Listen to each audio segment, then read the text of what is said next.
have put the number much higher. The Ukrainian president also said tens of thousands of civilians had died under Russian occupation. Let's speak now to Maxim Docenka, Director General of Red Cross Ukraine. Thank you very much for coming on the programme. Hello. So we want to talk a little bit about the humanitarian situation, aid efforts, the state of the country 2 years on and some of the challenges.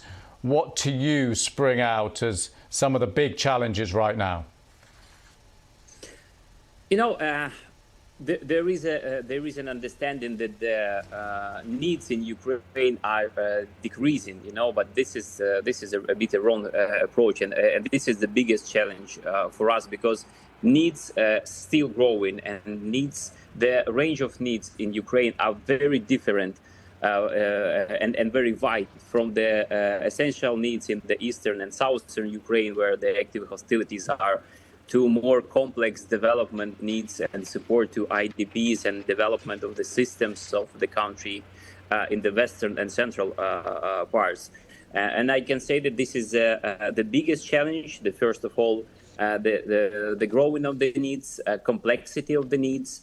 I can say even the needs became more expensive, and of course, a bit of interest moving far from the west and the center of Ukraine to the east and the south, and we sometimes forgetting about millions of the IDPs who are still settled in western and central parts of Ukraine. Interesting. You talk about the geographical spread, the various different challenges. You mentioned the cold there, I think, as well. And it's interesting how these challenges link into each other, don't they? Because once you've got cold temperatures and internally displaced people not in their normal homes, heating and basic needs like that make each other harder. Yes, of course, you're absolutely right. And more than 5 million people are now internally displaced in Ukraine. This is official data. You can imagine that the suffering of these people is, despite the fact that they are trying to be, involved in the normal life, and we are, as Ukrainian Red Cross and all the country, making everything possible to simplify the life of these people. But anyway, the people's suffering is continuing, and still these people waiting when they will come back home. Thanks God, this winter was not such a difficult like last one. But anyway,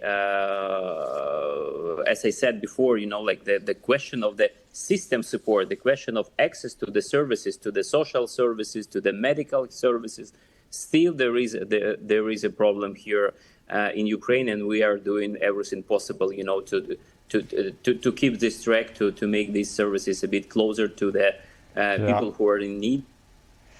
Maxim Docenka, thank you very much for coming on the programme and talking us through that. We are right out of time, but appreciate your time. Thank you. Right, just